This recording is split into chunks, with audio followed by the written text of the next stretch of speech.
सनातन परंपरा में अनेक ऐसी पावन स्त्रियों का वर्णन मिलता है जिन्होंने अपने तप, त्याग और पतिव्रत धर्म से न केवल अपने परिवार बल्कि संपूर्ण सृष्टि को दिशा दी है। ऐसी ही महान पतिव्रता और तेजस्विनी थी महर्षि अत्रि की पत्नी सती अनुसुईया। उनका चरित्र मार्कंडेय पुराण, ब्रह्म पुराण तथा विभिन्न लोक कथाओं और पुराणों की परंपराओं में अत्यंत श्रद्धा के साथ वर्णित मिलता है। नारद मुनि और पतिव्रता धर्म की चर्चा एक समय की बात है। देवर्षि नारद नारायण नारायण का संकीर्तन करते हुए तीनों लोकों में भ्रमण कर रहे थे। वे जहाँ भी जाते वहाँ ज्ञान, भक्ति और धर्म की बातें करते। एक दिन वे स्वर्ग लोक पहुँचे। वहाँ उन्होंने देवी लक्ष्मी और देवी सरस्वती और माता पार्वती को एक साथ विराजमान देखा। नारद मुनि ने विनम्र भाव से उन्हें प्रणाम किया। देवियों ने भी स्नेहपूर्वक उनका स्वागत किया और उनसे विविध विषयों पर वार्तालाप आरंभ हुआ। धीरे धीरे चर्चा स्त्री धर्म और पतिव्रत धर्म पर आ गई। देवी लक्ष्मी बोली, पति के प्रति पूर्ण समर्पण ही स्त्री का सर्वोच्च धर्म है। देवी सरस्वती ने कहा, ज्ञान और धर्म का पालन करते हुए पति की सेवा करना ही सच्चा कर्तव्य है। माता पार्वती ने मुस्कुराते हुए कहा, पति के प्रति श्रद्धा और विश्वास ही पतिव्रता की पहचान है। तभी नारद मुनि गंभीर होकर बोले, देवियों, यदि पतिव्रता की चर्चा हो ही रही है तो तीनों लोकों में सती अनुसुईया से बढ़कर कोई उदाहरण नहीं। उनकी पतिव्रता और तप की महिमा अद्वितीय है। यह सुनते ही तीनों देवियां आश्चर्यचकित रह गई। देवियों के मन में जिज्ञासा जागी, क्या वास्तव में कोई स्त्री उनसे भी अधिक पतिव्रता हो सकती है? उन्होंने अपने अपने पति ब्रह्मा, विष्णु और महेश से इस विषय पर चर्चा की।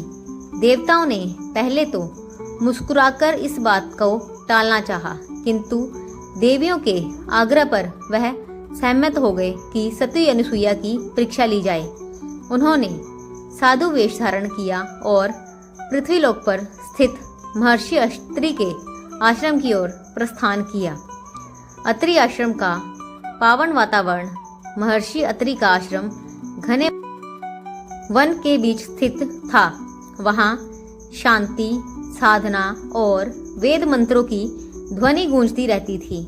उस समय महर्षि अत्रि तपस्या के लिए बाहर गए हुए थे। आश्रम में माता अनुसुईया ही अतिथियों का स्वागत कर रही थी।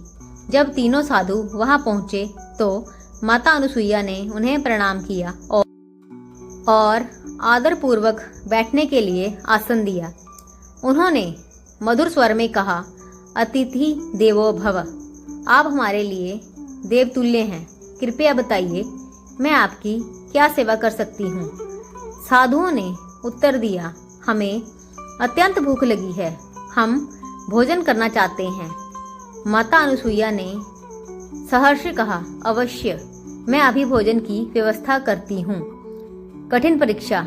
जब वे रसोई में जाने लगी तभी साधुओं ने उन्हें रोक लिया और एक विचित्र शर्त रखी। उन्होंने कहा, हम तभी भोजन ग्रहण करेंगे जब तुम हमें निर्वस्त्र होकर भोजन कराओगी। यह सुनकर माता अनुसुईया स्तब्ध रह गई। एक ओर अतिथि सेवा का धर्म, दूसरी ओर पतिव्रता की मर्यादा। वह गहरे धर्म संकट में पड़ गई। उन्होंने मन ही मन भगवान का स्मरण किया। तप शक्ति का चमत्कार। माता अनुसुईया ने आंखें बंद कर प्रार्थना की, हे प्रभु, यदि मेरा मन, वचन और कर्म पवित्र है, यदि मैंने सदैव अपने पति की सेवा और धर्म का पालन किया है, तो मेरी रक्षा कीजिए। जैसे ही उन्होंने जल की कुछ बूंदें साधुओं पर छिड़की, तुरंत चमत्कार हुआ। तीनों साधु नवजात शिशुओं में परिवर्तित हो गए। माता अनुसुईया का हृदय मातृत्व से भर उठा। उन्होंने तीनों शिशुओं को गोद में लिया, उन्हें दूध पिलाया और पालने में सुला दिया। उधर स्वर्ग में समय बीतता गया, लेकिन ब्रह्मा, विष्णु और महेश वापस नहीं लौटे। देवी लक्ष्मी, सरस्वती और पार्वती चिंतित हो उठी। वे उन्हें खोजते खोजते पृथ्वी पर पहुंची और अत्रि आश्रम में आ गई। वहां उन्होंने 3 सुंदर शिशु पालने में झूल रहे हैं और माता अनुसुईया उन्हें स्नेहपूर्वक झुला रही हैं। देवियां तुरंत समझ गई कि यह सब उनकी पतिव्रता शक्ति का प्रभाव है।